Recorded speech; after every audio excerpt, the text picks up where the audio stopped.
Welcome to another exciting edition of the P&B Sports Show. I'm your host, Abel Sunday. It's been a dramatic week in Nigerian football, from the lingering saga of the NFF owing players bonuses that led to a training boycott to the timely intervention of the President Bola Ahmed Tinubu, which brought calm back to calm. But despite all the off-field controversies, the Super Eagles rose to the occasion in style, securing a spot in the CAF playoffs finals after a commanding 4-1 victory over Gabon. Joining me to break it all down are our regular analysts, Walter Odige from the Center of Excellence, Lagos, and Eru John, joining us from the ancient city of Benin. Grab your ticket because P&B Sports start now.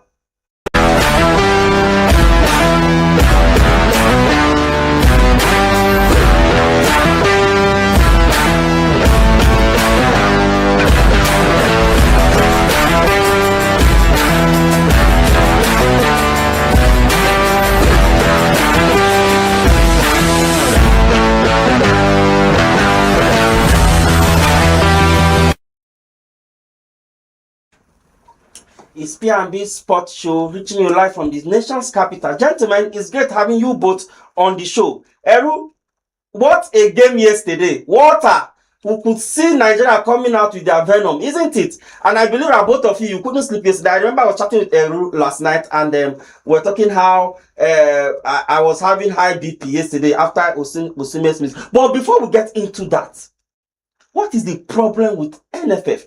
Owing players bonuses backlogs down from 2019, and if you calculate from 2019 till now, you could see how many millions, billions of naira that have gone into the glass house. That is Nigerian Football Federation. Let me start with you, Walter, before I get to Eru, because I know Eru have a whole lot to say. Let me start with you, Walter. Walter, what is the problem with NFF? I have said this before, and I will say it again. I will say it anywhere, any day, anytime. What we see with the NFF, or what we see in Nigerian football as a whole, it's a reflection of what we see in our country. That is how health workers, in the states, civil servants in the states, they work for months, they don't get paid. There was a time Kogi State were owing their workers about 4 years' salary. Then, when they knew administration came in, they said, okay, you know what? We'll start paying from this one. Then the old one will be paying small.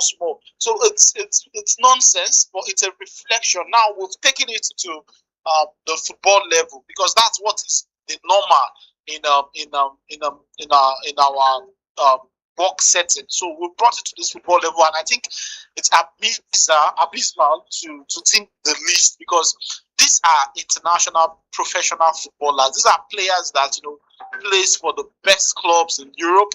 They plays for the best clubs all over the world, and they are not used to this level of incompetence.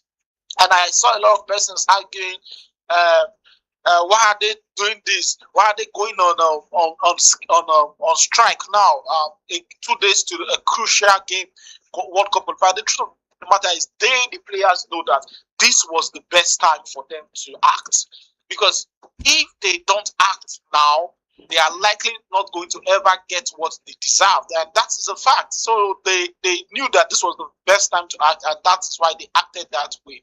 So on the NFF part, see, I don't know. I think the NFF is filled with incompetent people that are after their own self, their pockets and their self.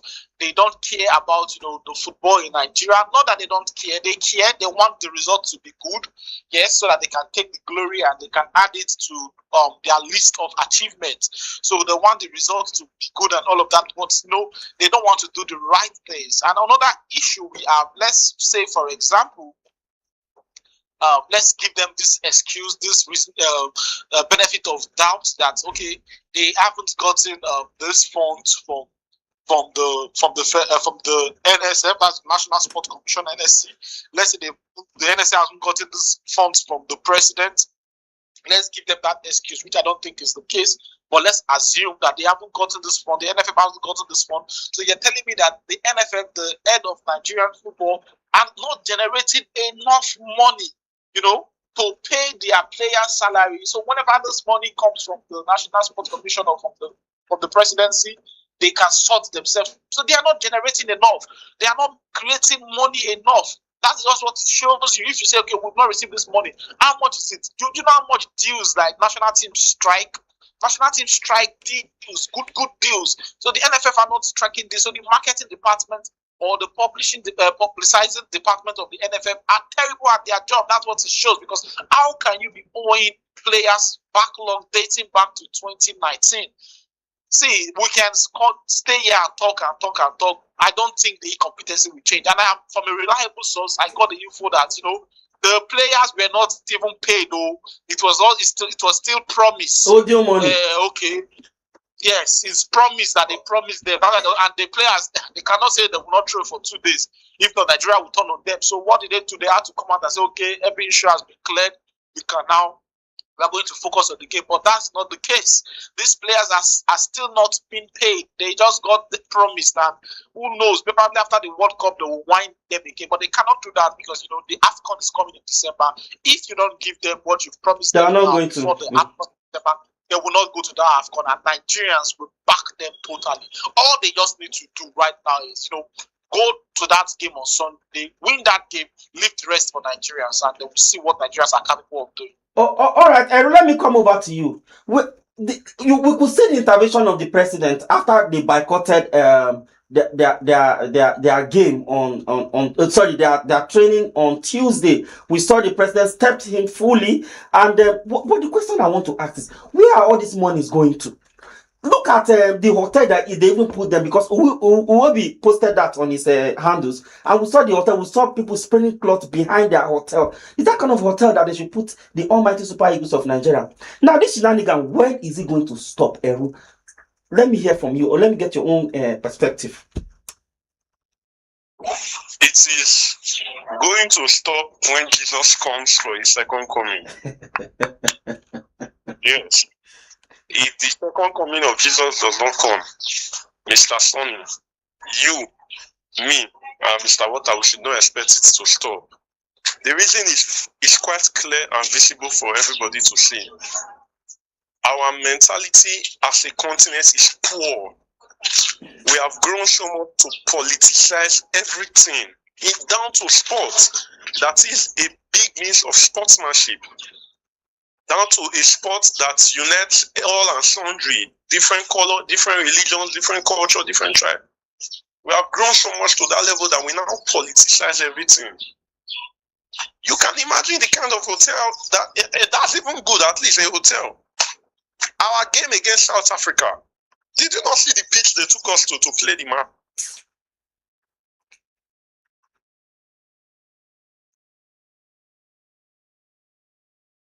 Are you there? Are you there? Hello, are you with me? Yes, we are with you. Go ahead. They took us to one of the poorest pitch they have in the country. It says a lot about us as a continent. You will not find things like this happening in Europe or even Asia, South America. You will not find things like this happening.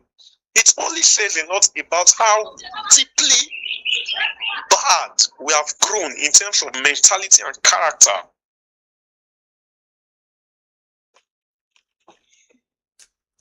Okay. Are you with us? You are done?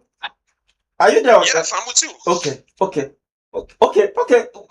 I think you guys have said it all, and we just hope that there should be an overhaul of the NFL, because that is what I feel. I think that there should be a probe. Let them bring these guys, even the past administration, they should bring them back. Let them be a probe. And there was a time I know that I think EFCC is investigating NFL. I don't know how true it is, but I know there was a story like that then, but I don't know how that case ended.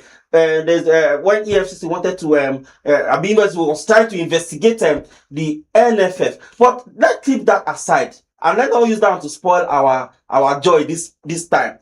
Nigeria flew so high yesterday against Gabon, but they left it so late because 90 minutes my heart was in my mouth. Honestly, I remember I told you that I have high blood pressure already when Osimhen missed that sitter at the final seconds. He missed it. But let me start with the water. What can you say about this game? Do you think Ademola Lookman is supposed to start that game? I'm talking about the lineup. Do you think Ademola Lookman is supposed to start that game?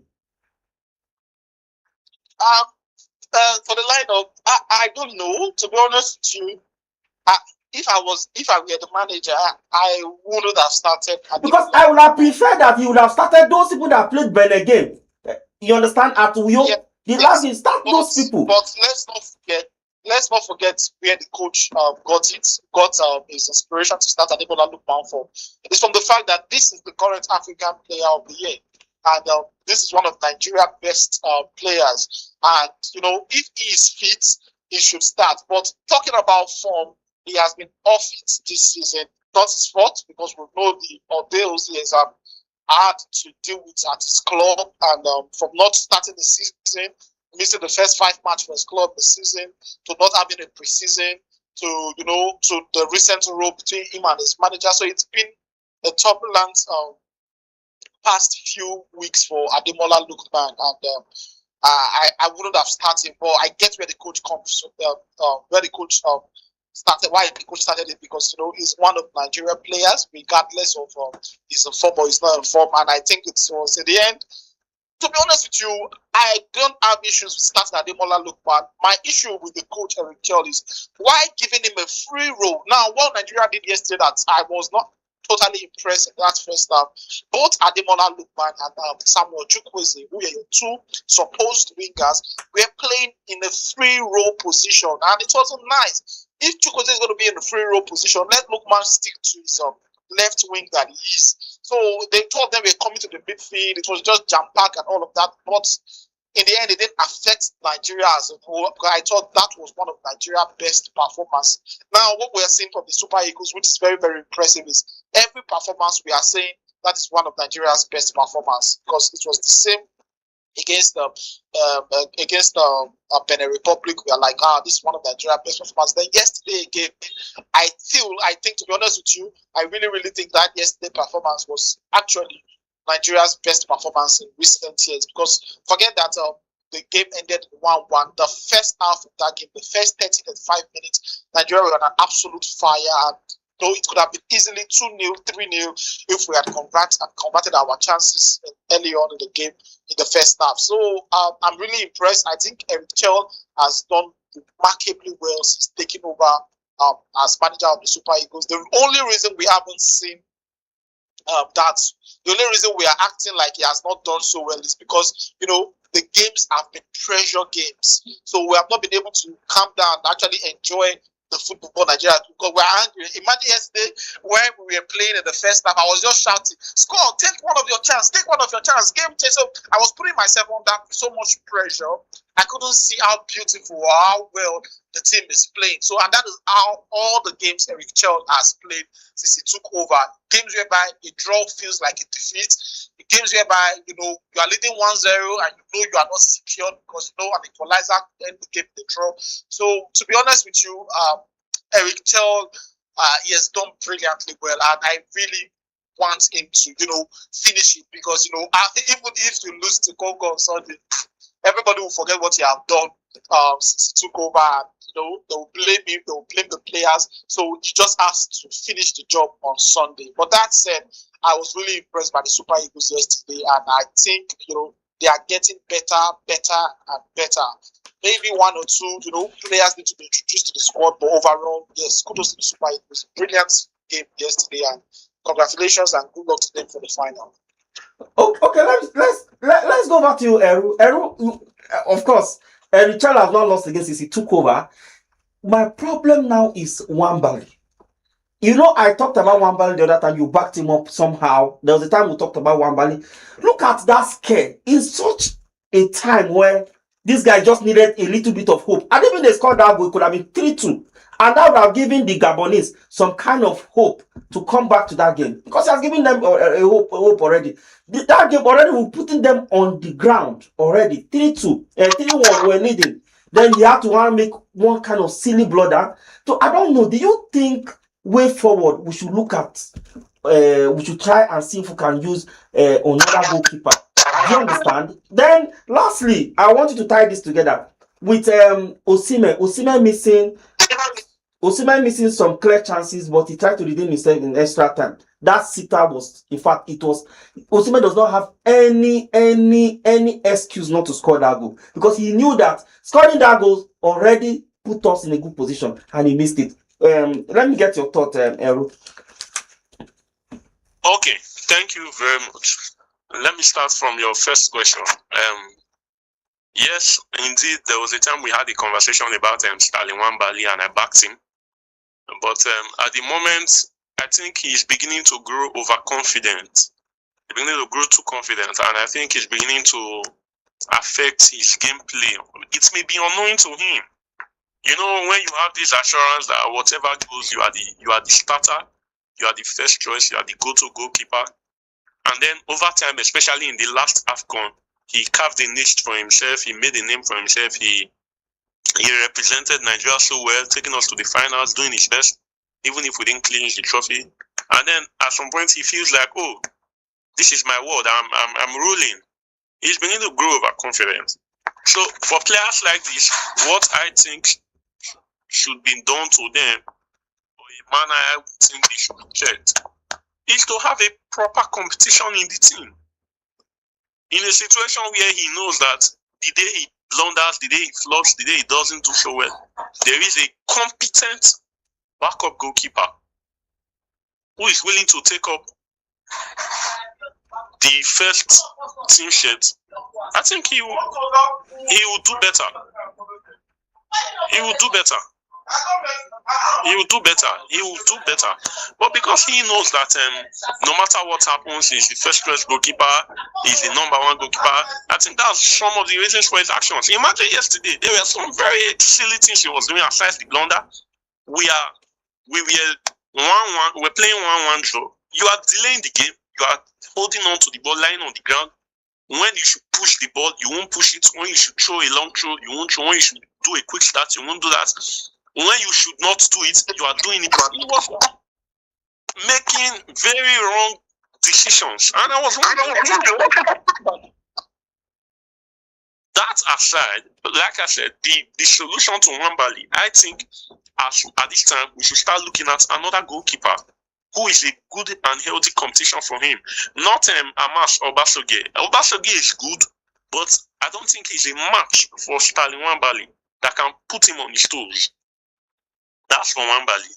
Secondly, for Victor Osimhen, you know, when so much is expected of you, there are things you do that begin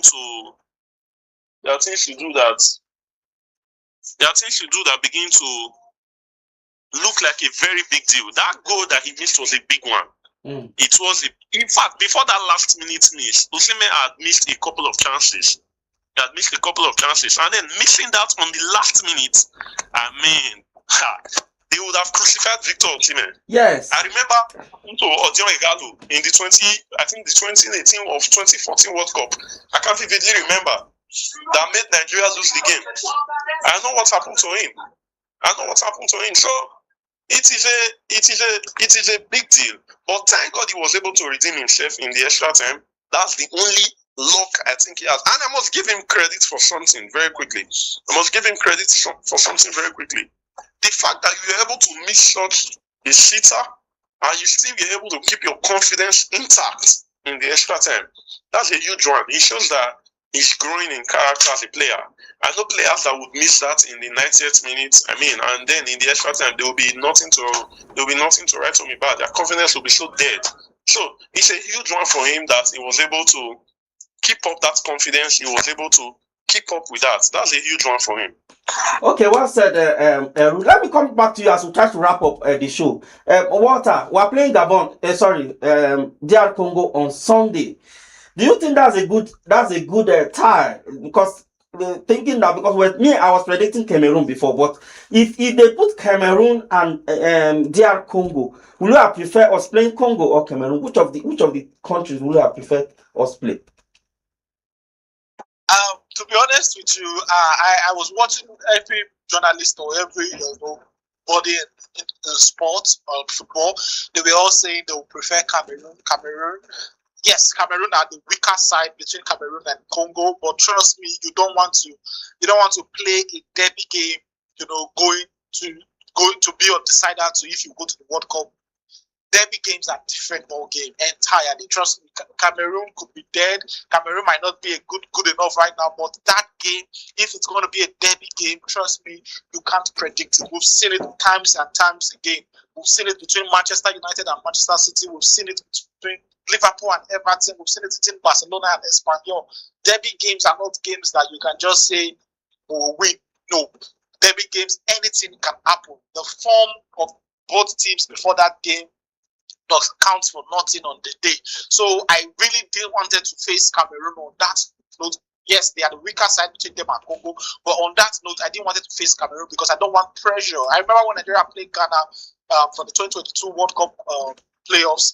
Trust me, we were better than Ghana on every side that time. We had better players. Ghana were not in form. We had everything. But what happened? We saw what happened in Abuja. We could not beat Ghana. That was so easy as, and then we played them, but we could not beat them. So that's what the games does to you. So I am happy we avoided that. And speaking of DR Congo, they are a very good side. Trust me, they are a good side. But that said, not a side Nigeria should not beat. It's not a side Nigeria cannot beat. I've said it in Africa right now. The only three nations I think are slightly better than the Super Eagles are Morocco, Senegal, and Cote d'Ivoire. Those are the three nations I think that are slightly better than the Super Eagles, but that doesn't mean Nigeria cannot beat them. We can beat them on our day. But DR Congo, they will give us a better test than Gabon. It will be a proper match. And if the Eagles are clinical, the chances will come, definitely. But can they take the chances? They failed to take the chances in the first half yesterday against Gabon. And we saw what nearly happened. There was a period of the game that we were not becoming scared. It's like, see, Gabon will win this game. And all of a sudden, God was on our side and we wrap it up in the extra time. But we cannot afford those lapses. Because you saw what the time that Congo scored the winner yesterday. 92 minutes. Cameroon couldn't react. So that is how it is if you don't take your chance or if you are not decisive enough in the game. So it's going to be a tough game. I expect the best of Congo. But trust me when I say Nigeria will edge that one out. I am certain about that. Okay, talking about Eru as a wrap up. What I just pointed out, we have to be very clinical that on Sunday. I think we'll have issues of defending one goal because how can you have few minutes to go, then you are one goal ahead.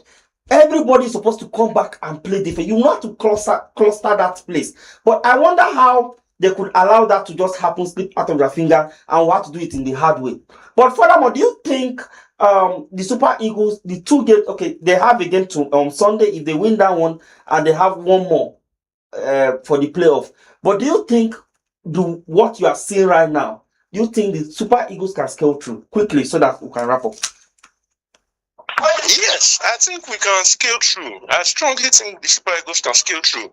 I think that, like Mr. Water said earlier in the show, the Super Eagles, every game that we watch, we go on to comment that this is one of the best games we have watched them play. It shows that the team is beginning to blend into Eric Sichel's pattern. It shows that the team is beginning to take shape and they are still coming up. They don't get to play all the time. It's only when there are breaks and international competitions.